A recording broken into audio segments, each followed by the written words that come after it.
오늘 2부 첫 인터뷰 우리 정치의 원로를 모시고 지난 한 해 우리 정치를 정리하고 새해 정치에 나아갈 방향을 짚어보려고 합니다. 윤여준 전 장관 지금부터 만나보죠. 어서 오십시오. 네, 안녕하세요. 오래간만입니다. 새해 복 많이 받으십시오. 감사합니다. 네. 지난해 정리를 이맘때면 좀 해봐야 될 텐데 우리 정치 어땠습니까? 한국 정치 항상 그렇잖아요. 항상 늘 그런가요? 늘 그랬죠. 뭐. 늘 실망스럽습니다. 네, 아직은 별로 나아질 것 같은 조짐이 안 보여서 걱정이네요.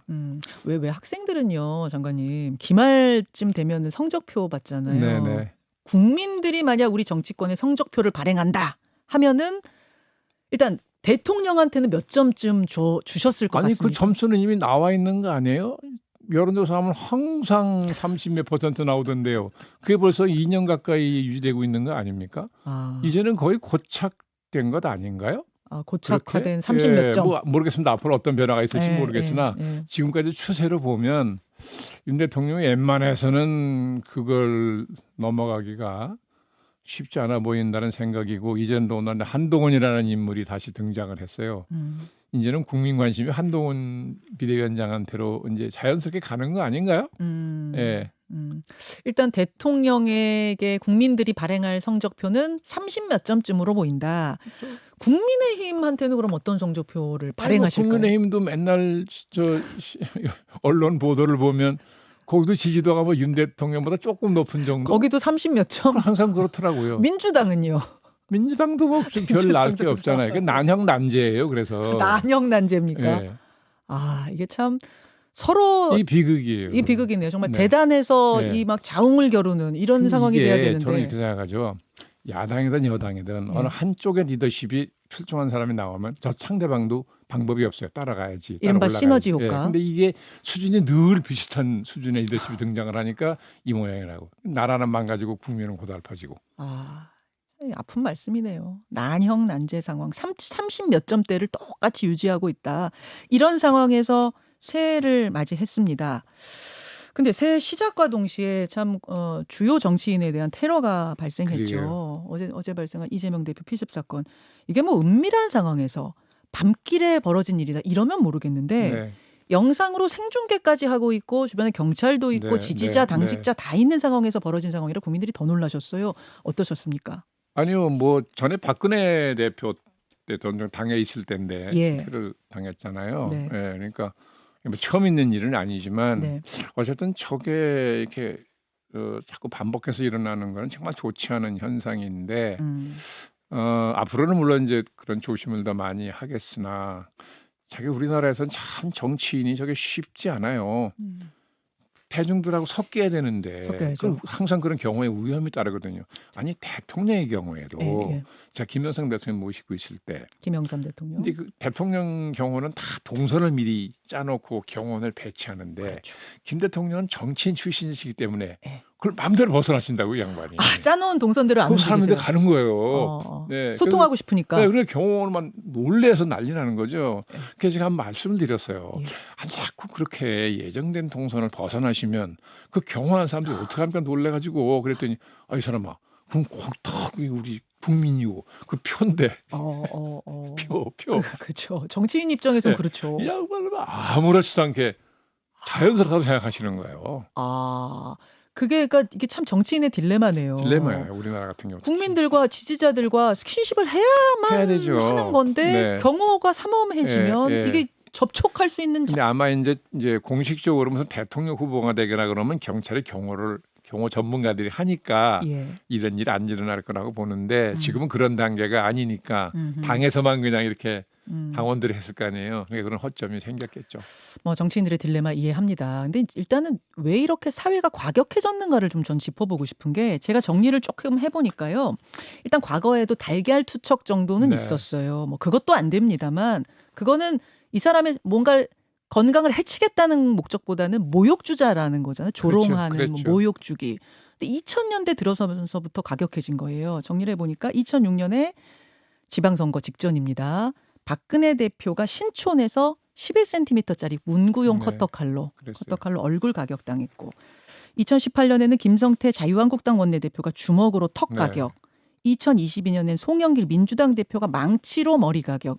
이때 한 4번인가 그랬습니다. 2024년 이재명 대표 18cm짜리 칼로 공격.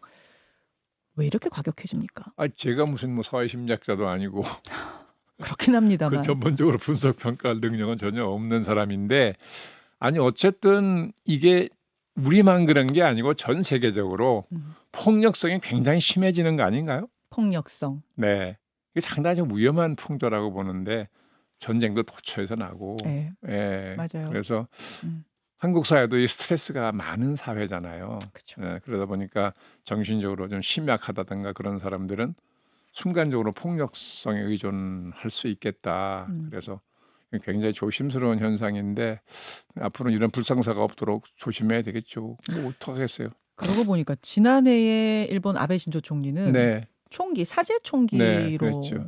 사망했어요. 네. 아베 신조 총리. 네. 근데 트럼프 전 대통령 지지자들은 여러분 기억나시죠? 선거 지고 나서 왜 의회에 난입을 해서 뭐 다 부수고 이것도 사실 예전 같으면 상상할 수 없는 일이죠. 뭐 맨날 민주주의 본산이라고 떠드는 나라에서 그런 일이 벌어진다는 것은 광기예요, 광기. 광기의 시대. 지금 광기의 시대예요, 제가 보기엔. 광기의 시대. 근데 그거를 정치권이 좀 더 부추기는 면도 있어요. 우리나라 같은 경우 특히 그렇죠. 진영으로 갈라졌는데 더 극단적. 뭐 정치인들이 칼 들고 싸우진 않지만 말로 엄청나게 지금 싸우잖아요. 악마화. 네, 근데 그 말로 싸우는 건 좋은데 뭐 정치라는 게 말로 겨루는 거예요. 그건 좋은데 제가 이 정당 아침마다 뉴스를 보면 TV 뉴스 같은 걸 보면 정당의 이제 대표 중진들이 뭐 이렇게 회의하면서 얘기하는 게 나오잖아요. 네. 그럼 보면 이제 대개 이게 온 걸 보고 얘기하는 걸 보면 아마 밑에 실무자들이 써올린 걸 보고 읽는 것 같은데. 그렇죠. 그 가만히 보시면요. 굉장히 폭력적인 어휘가 많아요. 과격해요. 언어 선택이. 품격이 없어요. 언어에. 품격이 그래서 없어요. 제가 저걸 보면서 저 정치 지도자들이 사회에 끼치는 영향이 참 대단한 건데 그럼요. 저걸 매일 반복해서 저런 언어를 정치 지도자들이 구사를 하면 자기도 모르게 특히 젊은 사람들이 이게 귀에 들어갈 거라고요. 그렇죠. 그래서 정치 지도자들이 언어 순화부터 하지 않으면 한국 사회 앞으로 큰 이게 문제가 되겠다 하는 생각을 혼자 할 때가 있어요. 예전엔 안 그랬나요? 정치 지도자들? 전에는 그렇게 폭력적이지 않았죠.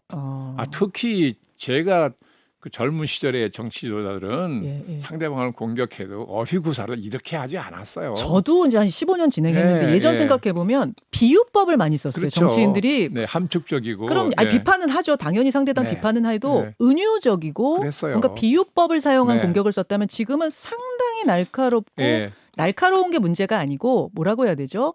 자극적. 그러니까 가만히 폭력적. 보면요. 정당 대표들이 아침에 이렇게 얘기하는 거 TV 들으면 밑에 실무자들이 이걸 올렸을 텐데 누가 더 자극적인 말을 구사하나는 경쟁하는 것 같아요. 그러니까 점점 더 격렬해지는 게 어제보다 더 새로운 자극적인 말을 찾아야 되니까. 이게 무의식 중에 국민한테 주는 영향이 저는 상당히 클 거라고 봐요. 근데 그렇게 하면 팬들, 그러니까 지지자들, 열성 당원들은 아우 시원하다, 아우 사이다다 이렇게 또 한다는 거예요. 그러니까 정치 지도자라는 사람들 그러면 안 되죠. 자기 정치 지지자들이 그렇게 얘기를 하더라도 정치는 그런 게 아니다. 그렇게 하면 안 된다라고 해야지. 거기 부화해가지고 부안해동하는 거잖아요. 그러니까 정치권이 지금 한 목소리로 이 부분에 대해 반성해야 돼요. 민주주의에 대한 테러다 비판하면서 또 스스로도 반성하는 그럼요. 이런 언어의 품격을 좀 찾아서 해야지.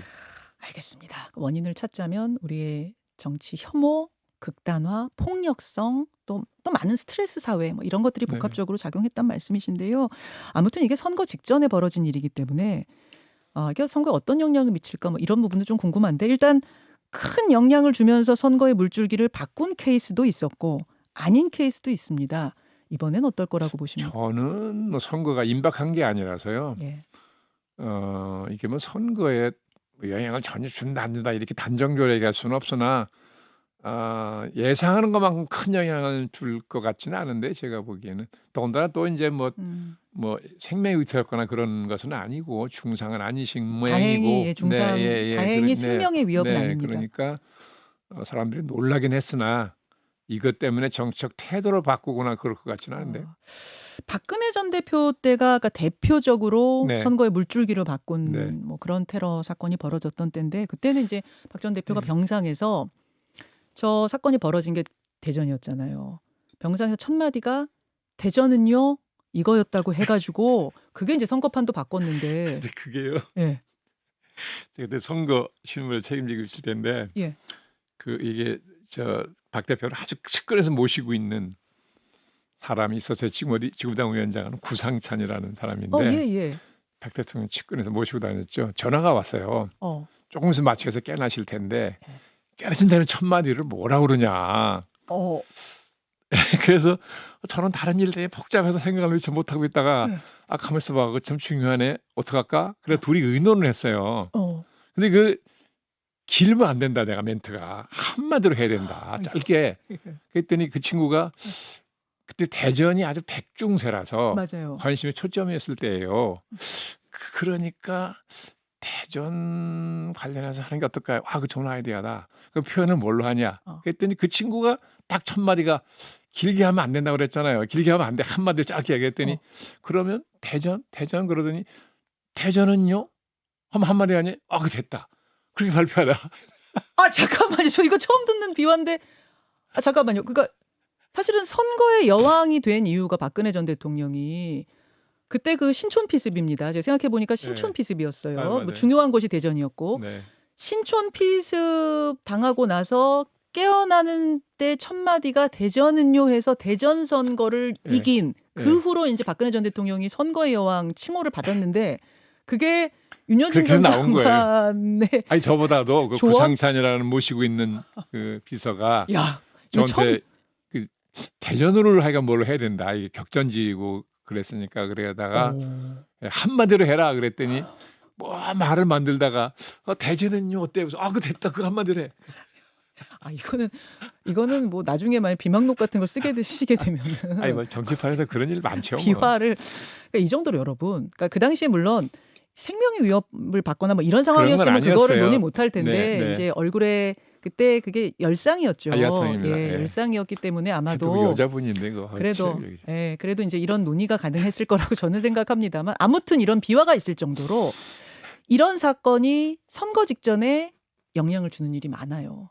큰 영향 줄 수 있습니다. 근데 지금은 사실은 좀 98일이다 보니 많이 남았으니까 윤 장관 보시기에는 큰 영향은 아닐 거라고 본다. 근데 민주당의 안민석 의원은 좀 다른 얘기를 하셨더라고요. 어제 뭐라고 했냐면 민주당 내 탈당 움직임에 제동을 걸 것 같다.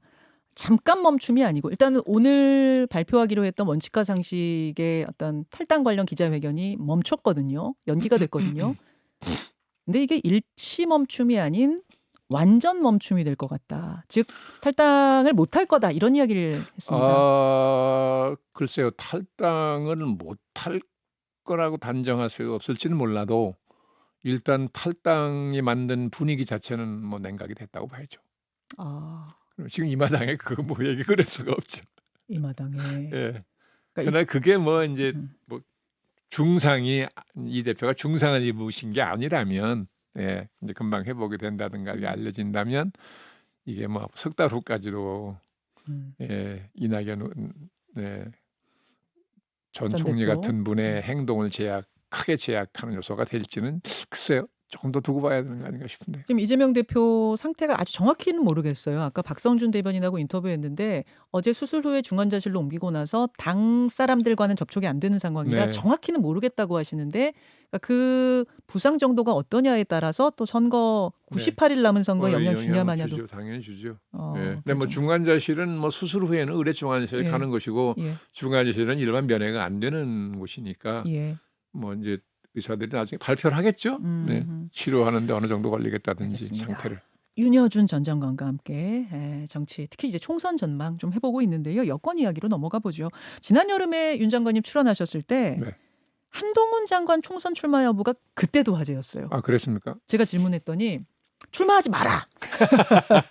출마하지 마라. 그러시면서 왜요? 제가 질문했더니 조금 더 행정부에서 경험을 쌓고 법무 외의 일도 해본 다음에 국회의원 해도 늦지 않다. 왜냐?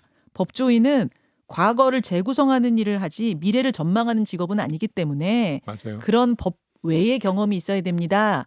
그래서 이번엔 총선 출마 안 했으면 좋겠으면 그러셨어요. 근데 지금 총선은 불출마하겠다고 했는데 예. 정치 참여는 하게 됐습니다.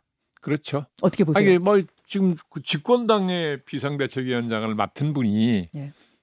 임박한 총선에 안 나가겠다고 했잖아요. 예. 예. 뭐 그것은 자기가 뭐 몇 번을 뭐 받느냐, 지역구를 맡으면 뭐 지역 활동을 해야 되니까 원천적으로 안 되고, 예, 또 그렇다고 비례대표 받는 것도 그렇고, 그러니까 아마 짐작에 일단은 비대위원장 역할이 끝나면 총선 후에는 다시 빠져서 행정부로 가지 않을까 하는 짐작을 해요. 필요하고 그게. 네. 그 총선 불출마의 의미가 네, 계속 그것까지 정치권 아마도 이번엔 정치권에 들어오면서 윤 대통령하고 두 분 사이에 예. 뭐 여러 가지 얘기가 있었을 거라고 보고요. 장래 여러 가지 역할에 대해서. 네, 그래서 지금 굳이 국회에 들어가는 게 급할 게 없다고 생각을 하는 거고, 저도 뭐 그런 제가 짐작하는 이유 때문이라면 전 충분히 합리적인 판단이라고 생각을 하고요. 다시 행정부로 돌아와서 행정부 일, 그러니까 행정 경험 더 쌓는다면 그럼 거죠. 그때는 장관이 아닌 뭐 국무총리 같은 거요? 그렇죠. 격상이 되겠죠. 왜냐하면 집권당의 비대위원장의 대표인데 예. 맡은 위상이 달라졌죠. 네, 제 질문 하나 있습니다. 보통 국무총리, 집권 여당의 국무총리를 하던 분들은 대선 주자로 막 떠오르다가 대통령이 못 돼요. 그 이유는 이제 정권 말기 가면 보통은 지지율이 떨어지기 때문에 대통령하고 총리가 일심동체가 한 몸처럼 느껴지게 되면은 표가 잘 안 가잖아요. 네. 그런 부분이 그러면 아니 이제 뭐 윤 대통령 임기가 많이 남았어요. 많이 남았죠. 아직 2년도 안 됐다고요. 취임한 2년 지가. 안 됐어요 아직. 예. 근데 굉장히 오래된 것 같은데. 저도 좀 오래된 것 같은데 네. 보니까 2년 안 됐더라고요. 그러니까 뭐 가정에서 말씀을 드리자면 예. 한 장관이 이제 당에서 역할을 끝내고 나서 뭐 행정부로 가서 적당한 위상에 맞는 자리를 맡아서 얼마 한다고 그래도 여전히 윤 대통령 임기 내에 뭐 충분한 시간이 있잖아요. 임기 끝까지 그럼요. 안 가면 되니까. 그럼요. 그런 저는 얼마든지 여지가 있다고 보는데. 그런 구상을 하고 있다고. 아니 그렇게 해서 이제 좋은 이제 국가적인 인재로 커야 되니까 지금은 이제 명석한 두뇌가 명석한 분인 건 알겠는데 경험이 폭이 좁잖아요. 예. 그리고 이 법 일만 한 분들이 아까 말씀하신 것처럼 그런 점이 있어서 정치를 하려면 상당 기간 훈련을 받아야 돼요. 상당 기간 훈련 받아야 된다. 사고 방식 바꿔야 되고. 그 생각에는 변함이 없으시다 그 말씀입니다. 그럼 불출마 이번에 선택한 건 잘한 거라고 보는 겁니다. 잘한 거라고 보시는 거군요. 근데 이제 앞으로 남은 과제가 굉장히 큽니다. 김건희 여사 특검법. 사실 야당으로서는 이 꽃놀이패라는 평이 많아요. 왜냐? 김건희 특검법을 대통령이 거부하고 재의결했는데 만약 국민의힘 이탈표가 나와서 재의결 성공하면 특검의 시간이 오죠. 선거 기간 내내. 이러면 이제 민주당한테 유리하다는 거고, 설사 재의결에 실패하더라도 특검은 실패하지만 민심을 얻을 거다. 그래서 총선에 유리하다. 이래도 저래도 유리하다. 한동훈 비대위원장 상당히 곤란할 거다. 어떻게 보십니까? 김건희 여사 문제는 어차피 양날의 칼이에요. 특검을 안 받아도 문제, 받아도 문제입니다. 그러니까 딜레마죠. 그러면 문제 규모를 축소하려면 안 받아야죠. 받아도 문제, 안 받아도 문제. 안 받는 게 그나마 축소다. 그렇죠, 규모를. 그러니까 이래도 저래도 문제 규모, 그렇죠. 타격인데. 예, 어차피 정치적으로 선거를 앞두고 민주당이 충분히 이용하려고 좀 저러는 거 아니겠어요. 실체가 뭐가 됐든지 간에. 그러니까 그게 옳다 그르다를 떠나서 선거적으로 보면 그렇다. 그러니까 뭐 양단 간에 어차피 저거는 뭐 마이너스 점수를 잃는 일인데 어느 쪽이 덜 잃느냐는 걸 따져보면 특검을 안 받는 쪽이 덜하다고 볼 수 있는 거 아니에요. 아니 근데 이제 국민의힘 일각에서 특히 수도권에서 후보 준비하시는 분들 사이에서는 이거는 받아야 한다. 받고 대통령과 당이 선 긋고 그렇게 가야지만 지금 수도권 민심을 뒤집을 수 있다라는 이야기도 하시는데요. 논리적으로는 그렇죠. 근데 자기들도 부인 그럼 쉽게 끊겠어요? 현실적으로 쉽지 않잖아요. 근데 그 민심에 그러다가 이 특검은 안 한다지만 민심에서 거세게 역풍 불고 이럴 가능성은 없겠습니까? 여론조사 보면. 김건희 여사 문제는 그 자체가 저는 그렇게 폭발성이 많은 이슈가 아니라고 봐요. 사건 자체가 전에 다 그 상당 부분 이제 조사도 되고 그런 거 아니겠어요? 근데 이건 이제 정치적으로 키우려고 선거를 앞두고 민주당이 그러는 것 같은데 그 사건 자체가 그렇게 막 원내 다수당이 저걸 막 당력을 기울여서 할 만한 거냐 사건 실체가 다만 선거를 앞두고 정치적으로 이용할 생각으로 그러는 거 아니냐라는 게 되게 국민적인 시각인 것 같은데 언론도 되게 그런 쪽의 보도를 많이 하는 것 같고 그러니까 뭐 모르겠습니다. 지금 제가 판단하기에는 예. 지금 말씀드린 대로 알겠습니다. 이 판단은 좀 엇갈리네요. 나오시는 분들마다 까지 갈 소재냐 이게. 윤 장관님은 그러니까 재의결 실패하고 특검이 무산돼도 민심의 역풍이 그리 크진 않을 것이다라는 판단. 예, 요거는 뭐 나오는 분들마다 견해가 달라서 좀 지켜봐야 될 것 같습니다. 자, 마무리를 해야 되는데요. 새해 우리 정치권에 보내는 조언 이것을 좀 잘해달 한 단어로 표현한다면 어떤 걸 찾으시겠습니까? 정치권에 대한 조언이라는 게 너무 의미가 없는 일이라서 평소 생각해본 일이 없어요. 제가 조언한다고 들을 분들도 아니고. 예. 대통령에 대해서도 신랄하게 비판도 여러 번 하시고 뭐 여당 야당 가릴 것 없이. 뭐 국민된 입장에서 그게 뭐 나쁜 건 나쁘다고 제 생각대로 말씀드리는 건데 다 이거 대통령한테 무슨 부탁을 하고 오신 거예요?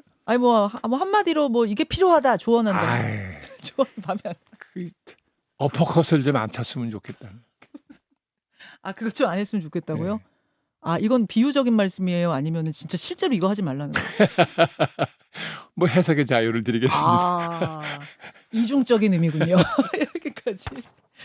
새해 복 많이 받으시고요. 감사합니다. 네, 오늘 귀한 시간 고맙습니다. 수고하셨습니다. 윤여준 전 장관이었습니다.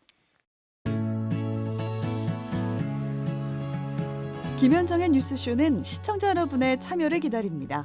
구독과 좋아요, 댓글 잊지 않으셨죠? 알림 설정을 해두시면 평일 아침 7시 20분 실시간 라이브도 참여하실 수 있습니다.